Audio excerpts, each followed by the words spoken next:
Hoy, en Itinerario, el Museo Universitario Arte Contemporáneo celebra el diseño artesanal mexicano en la exposición Una modernidad hecha a mano. Polilla Librería, como parte de un espacio multidisciplinario que se llama Residencia Aráfura, presenta una cuidadísima selección de títulos latinoamericanos. Errante es un espacio para descansar del ajetreo citadino y es ideal para quienes amamos lo dulce. Aprovechando que andamos por el rumbo, recordamos el pasado de la calle Tacuba en la Ciudad de México en el tiempo. Recordamos la vida y obra de Gregorio Méndez Nava, el pintor de Cuetzalan. Y festejamos el Bloomsday a 100 años de la publicación del Ulises de James Joyce. Te damos la bienvenida a Itinerario. Comenzamos.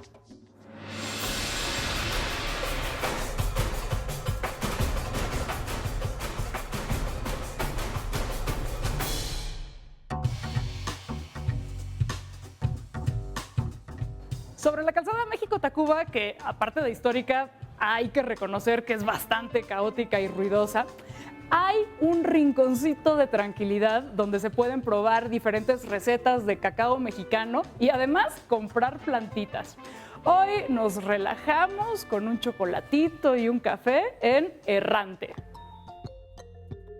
La gente se acerca por las plantas, que llaman la atención desde la calzada. Y ya con la fascinación de tanto color verde, la gente se queda a probar el chocolate, que aparte huele delicioso. Siento que aquí en México, como nos venden mucho el chocolate belga, el chocolate francés, el chocolate suizo, se nos olvida que el chocolate es de aquí, es de la región. Entonces me imagino que este concepto que traen ustedes tiene que ver con eso, ¿no? Sí, es lo que queremos intentar. También nosotros estamos aprendiendo de eso. O sea, es un aprendizaje constante respecto al cacao, porque justo consumimos chocolate blanco, chocolate francés, italiano. Entonces, llegar a estos chocolates fue como una suerte y también es algo que vamos aprendiendo. Sí, y también es la exploración de diferentes mezclas y diferentes sabores. Y también la gente nos ha ayudado a ir encontrando como los que más gustan a la mayoría. Al inicio no teníamos como mucha idea de cuál era el mejor, por ejemplo, para el calor. Y la gente cuando ya viene ya sabe cuál es el del calor o el que va bien con la leche y caliente, etcétera. Entonces sí, tanto nosotros como la gente nos ha ayudado a ir entendiendo el cacao. Aunque el chocolate es lo que hace único a este lugar, también tienen delicioso café oaxaqueño preparado a tu gusto. Y para acompañar hay wraps o postres. Cuéntanos cómo eligieron, cómo investigaron, cómo desarrollaron las diferentes recetas para sacarle todo el potencial al cacao. Las recetas no son nuestras, de hecho. Apenas fue que conocimos dos proveedores distintos, uno de Teotihuacán y otro de Chiapas. Entonces fuimos probando poquito a poquito y elegimos las que más nos gustaron hasta llenar 7 recetas. Bueno, pues ahora sí a probar, que es mi parte favorita.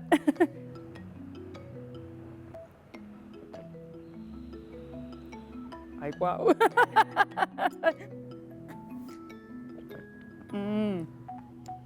¿Este de qué es? Ese es el Caxlan, es el de romero, jengibre y cacao. Y ahora el que tiene el ingrediente más mágico de todos, el mezcal. ¿De aquí a dónde?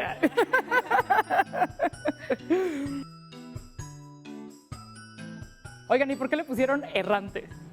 Porque fue como dar muchos tropiezos en el camino, ir averiguando cómo juntábamos las 3 cosas que nos gustaban, café, cacao y plantas.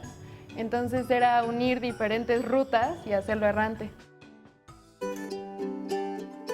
Algo muy bonito es que la chocolatería está al lado de una academia de música.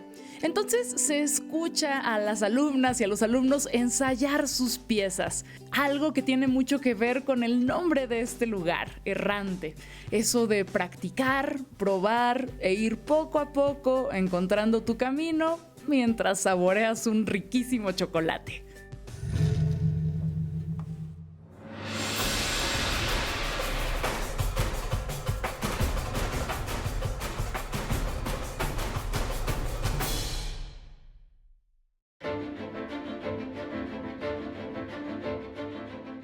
Mientras la pintura, la escultura y otras artes en ocasiones pecan de inaccesibles, el diseño acerca la belleza a nuestro día a día.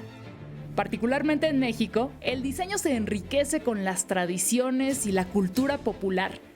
Es así como el encuentro entre el trabajo artesanal y las herramientas industriales resulta, como dice el título de esta exposición, en una modernidad hecha a mano. Se trata de un recorrido a lo largo de 7 décadas de diseño artesanal mexicano, comenzando con la primera exposición de diseño que hubo en el país, en 1952, atravesando una genealogía de autores, artesanos y diseñadores y su influencia en la forma de vida de la sociedad mexicana. Pues en México se dio un fenómeno, como creo que en otras partes de Latinoamérica, pero aquí con unas características muy particulares, de este encuentro entre lo artesanal y lo industrial, lo artesanal que es parte de nuestra herencia cultural y lo industrial que llega a finales de los años 40, cuando el país empieza a industrializarse realmente. Y hubo una serie de iniciativas, de pensadores, de teorías, en las que, lideradas quizá por Clara Porcet, la diseñadora cubano-mexicana, que en 1952 hizo la primera exposición de diseño en México, se tituló El arte en la vida diaria, objetos de buen diseño hechos en México. Es que si lográbamos un matrimonio entre industria, artesanía y diseño, lograríamos realmente tener un diseño verdaderamente mexicano y verdaderamente moderno.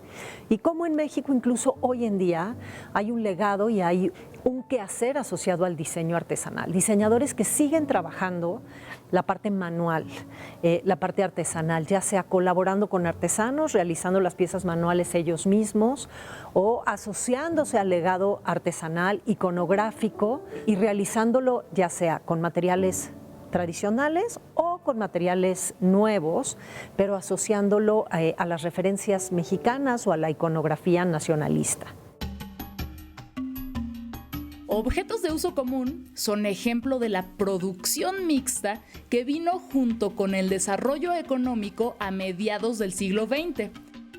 Textiles, muebles y cerámica son testimonio también de la influencia artística de las distintas naciones del territorio mexicano y de su encuentro con las corrientes vanguardistas de la época.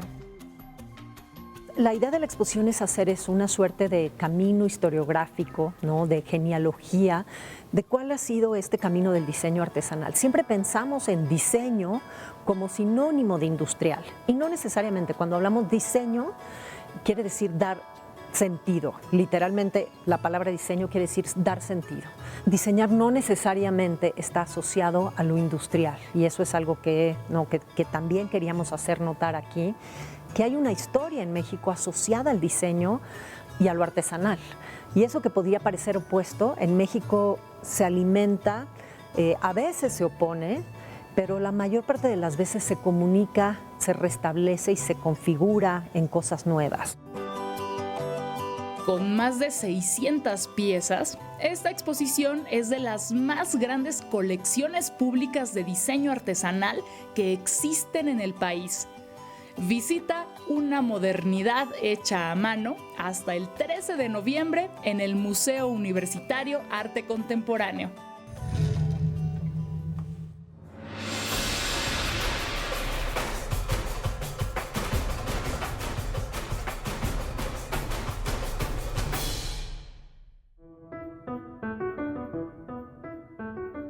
El Bloomsday está por llegar. Este 16 de junio, la jornada emblemática de Leopold Bloom, el icónico y ensimismado personaje de la literatura irlandesa, será celebrada como cada año con un periplo devoto, a cumplir durante 24 horas por diferentes puntos de Dublín y otras ciudades del mundo. Bloom, protagonista de Ulises de James Joyce, estará convocado en rituales itinerantes masivos que desde hace casi un siglo han perpetuado la memoria de un día y los pasos de un hombre que transformó desde la ficción los planteamientos de la literatura moderna y su relato en Occidente. Los admiradores de Joyce a la vez fanáticos del carácter introspectivo y delirante del Leopold, se ataviarán con prendas del siglo XX temprano, usadas en el periodo del rey Eduardo VII, para recorrer uno a uno los escenarios comprendidos en la novela, como el legendario pub Davy Burns de la capital de Irlanda. En la Odisea devorarán, según la tradición, un menú de vísceras, especialmente riñones de cordero, un bocadillo de gorgonzola y litros de cerveza, en tanto leerán fragmentos del texto más allá de su representación, de la mano de otros avatares imprescindibles como Stephen Dedalus y Molly, la esposa de Bloom. Desde 1924, es decir, 2 años después de la edición de Ulises en París, el Bloomsday inspiró en sus lectores su puesta en la vida real. Joyce lo registró así en una carta dirigida a su mecenas Harriet Shaw Weaver, a la que contó de un grupo de seguidores que había comenzado a dar trascendencia a la fecha inmortalizada en las páginas del autor. Luego vino, en 1929, la presentación de su versión en francés, que motivó en París la primera celebración en forma del Bloomsday.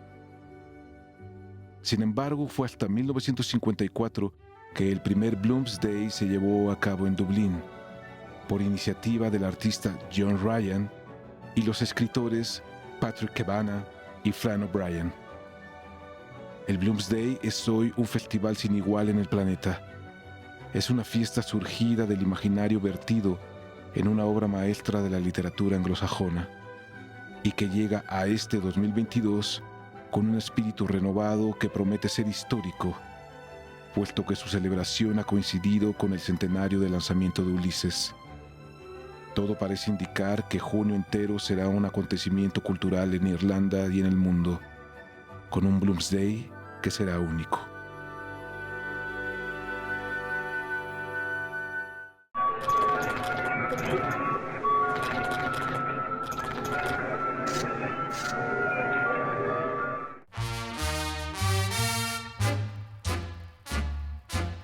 La calle de Tacuba sigue el trazo de la calzada prehispánica de Tlacopan, una de las 4 que comunicaban la isla de México Tenochtitlan con tierra firme. Durante la colonia y el porfiriato, aquí se establecieron varios edificios emblemáticos de la capital. Uno de ellos es el Palacio de Correos, ubicado en la esquina con el eje central. En este sitio había estado el Hospital de Terceros de la Orden de San Francisco, que abrió sus puertas en 1756. Un siglo después pasó a manos del gobierno y tuvo distintos usos hasta su demolición en 1900 para levantar el inmueble actual. El proyecto fue realizado por el arquitecto italiano Adamo Boari y es la 5ª sede del servicio postal en la Ciudad de México. La fachada es de cantera blanca y su decoración es de estilo ecléctico. El interior se mantiene idéntico desde su inauguración en 1907. Los amplios corredores, las áreas de servicio público y los detalles de la herrería, fundida por la Casa Pignone de Florencia. Al centro está la escalera principal, que ha sido uno de los espacios más retratados del conjunto, como se puede ver en distintas postales de inicios del siglo pasado, donde también destacan los arcos de los pisos superiores, ocupados por oficinas. A más de un siglo de su apertura, en la 5ª Casa de Correos no ha cesado la constante actividad, adaptándose a los avances de los tiempos modernos. Bienvenidos a la Ciudad de México en el tiempo.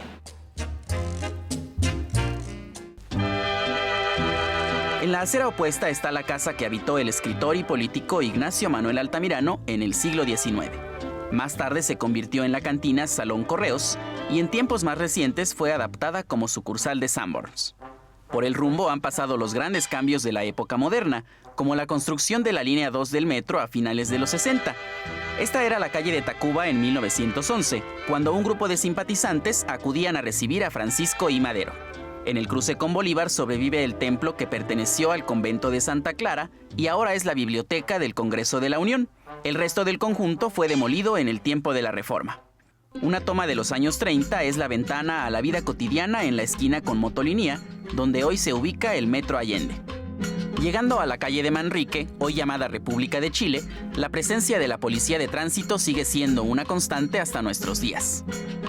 El panorama desde Monte de Piedad y República de Brasil es el retrato de un punto que ya desde hace décadas era muy concurrido. Entre las actuales Marconi y Xicoténcatl estuvo el Hospital de San Andrés, fundado en 1779, que daba nombre a este tramo de la calle. Para la época porfiriana, el edificio fue demolido y se creó la plaza que ahora lleva el nombre de Manuel Tolsá. En medio se colocó la estatua ecuestre de Carlos IV, conocida como El Caballito, trasladada desde Reforma en 1979. Del lado sur se encuentra el Palacio de Minería, obra de estilo neoclásico planeada por Manuel Tolsá en 1797 y concluida en 1813. Desde entonces fue la sede del Colegio de Minería, convertido décadas después en la Escuela Nacional de Ingenieros, que conserva prácticamente sin cambios los espacios del interior, como el patio y la escalinata central, además de este elegante salón, que fue un laboratorio de ensayo de materiales y hoy alberga la Biblioteca Antonio M. Anza. Al poniente se ubica el edificio Marconi, también llamado de Garantías, diseñado por el ingeniero José Espinosa en 1909. Y en el costado norte, la antigua sede de la Secretaría de Comunicaciones y Obras Públicas completa el paisaje. Este proyecto estuvo a cargo de Silvio Contri. Los trabajos comenzaron en 1904, pero se inauguraron hasta 1912, ya durante el gobierno de Madero, y para 1982 se transformó en el Museo Nacional de Arte. Los elementos de la fachada apenas anuncian el fastuoso interior, decorado por la Casa Copedé, en el que destaca la herrería de bronce de la escalera. Detrás está el Patio de los Leones, lugar al que llegaban los mensajeros de la institución. El salón más importante es el de recepciones, adornado con un plafón que representa el progreso a través de la arquitectura, la ingeniería, el arte y los medios de comunicación. Nos vemos en la próxima cápsula de la Ciudad de México en el tiempo.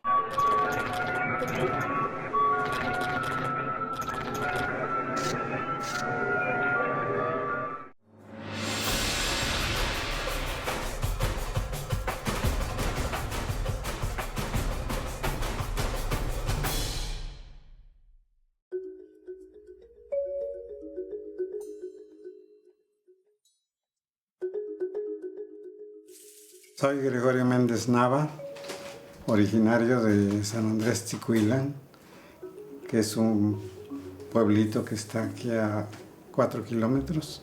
Tuvimos una maestra que nos daba talleres en la tarde de dibujo y yo traté siempre de hacer mis trabajos lo mejor logrados. En una ocasión mi papá era muy amigo de un general de aquí de Cuetzalan, y en una ocasión fue a visitarlo y le dijo: oiga, Juanito, yo quiero que me acompañes tal día, tengo que tratar unos asuntos con el general Rafael Ávila Camacho en Teciutlán. Dice: sí, voy. Oiga, ¿y no podré llevar a mi hijo? Dice: sí, tráelo, que nos acompañe. Y le dije: bueno, pues voy a preparar un cuadrito para que le llevemos de regalo. Y ya lo terminé y cuando se llegó el día se lo entregamos. Pues ese fue mi primer cuadro. Y ya ahí seguí dibujando y pintando y haciendo mis pininos.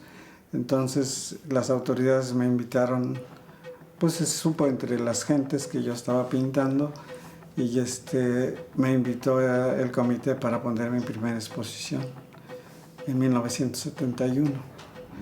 Y de ahí ya me vine para acá a mi tierra, regresé. Y entonces aquí ya me puse a trabajar con más dedicación y con todas las 24 horas a pintar. Y después vienen de México, de la UNAM, y me invitan para una exposición en la Ciudad de México. Y de ahí, a partir de entonces viene gente ya más a buscarme y a visitarme. Y después empezaron a venir gentes de otros países, entonces empezó a ir mi trabajo hacia afuera.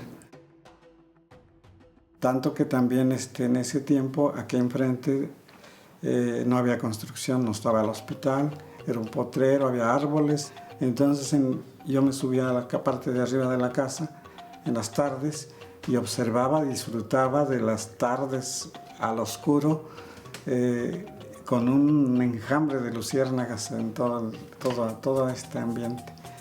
Y todo eso me fue conformando de manera de combinar estrellas con luciérnagas y mis figuras que yo siempre estoy tratando de proyectar.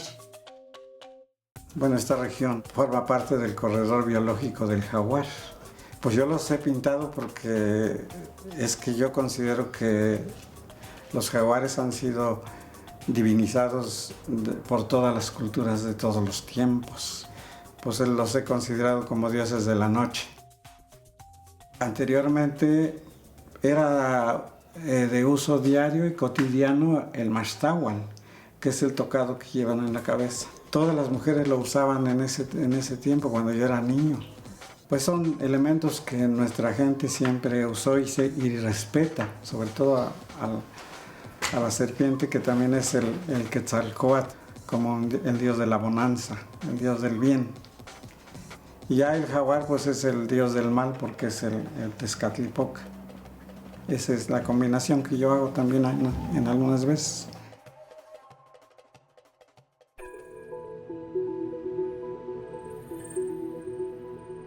Sigo experimentando con mis temas, mis superficies. Me gusta trabajar también con superficies ásperas porque me dan efectos que me gustan. Y pues me ha dado mucha alegría, mucho gusto y mucho placer de trabajar con esta actividad. Porque de alguna manera yo estoy proyectando la cultura de la región. Y pues el pueblo mexicano es, por esencia, es artista.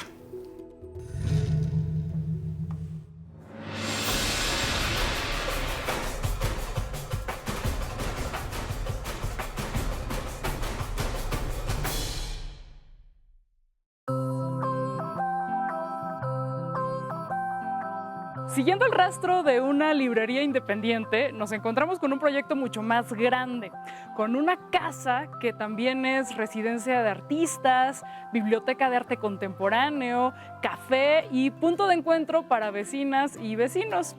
Hoy visitamos Polilla Librería y Aráfura en el maravilloso barrio de Popotla. Más o menos como las polillas, Polilla de pronto apareció y se fue metiendo en las redes sociales y en la conversación de la comunidad bibliófila de la Ciudad de México. Y ahora es bien sabido que aquí hay publicaciones independientes muy bien escogidas, además de presentaciones, talleres y eventos. Oigan, ¿cómo fue su metamorfosis de lectores a libreros? Pues creo que mucho derivó de que no encontrábamos algunos libros que nos interesaban, especialmente de editoriales latinoamericanas. Pues desde ahí como que empezamos a buscar cómo podía hacer ese contacto y luego también estaba la opción de ocupar este espacio para proponer como una selección de librería y pues surgió. Fue súper orgánico. Un día compramos unos 30 libros y dijimos, bueno, pues ya hay que ver qué hacemos con esos 30, pues ya los tenemos que moverlos. Y un poco así empezamos a conseguir más y más. Y pues un poco, siempre el incentivo fue ese, tener libros que no estaban acá y que nos gustaban mucho, ¿no? Que no podíamos concebir no encontrarlos en ningún lado.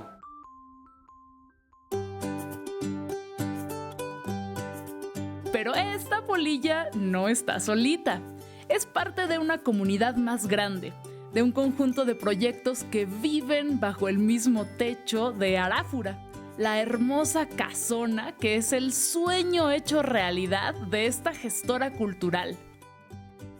Cuéntanos cómo nació este espacio, este proyecto o este paraguas de proyectos. Sí, claro, con gusto. Hace 23 años comenzamos y lo que proponíamos era, en un ambiente completamente análogo, nosotros propusimos arte.com, que era una galería virtual. Entonces este proyecto comienza después de hacer una investigación muy amplia acerca de tipos de residencias y es una residencia autogestiva y lo que buscamos es atraer a los investigadores en arte contemporáneo específicamente De ahí entonces la biblioteca, es una biblioteca pública, está la librería Polilla, que ya hablamos de ella antes, está la oficina de Ventanilla Única, que se dedica a hacer la difusión, la vinculación, pues la logística de todos los investigadores que vengan para acá. Está el Café 60, que es lo que nos vincula más a los vecinos, y el Jardín de la Esperanza de Cristina Ochoa. En el jardín hay aretillos, no me olvides, maracuyá, maguey pulquero, lavanda y otras plantas con muchísimas propiedades curativas y usos. Libros, café, comida rica, plantas. Este lugar lo tiene todo para hacer comunidad. De Ciudad Universitaria a la calzada México-Tacuba, en Itinerarios siempre vas a encontrar las mejores recomendaciones para explorar la inagotable Ciudad de México.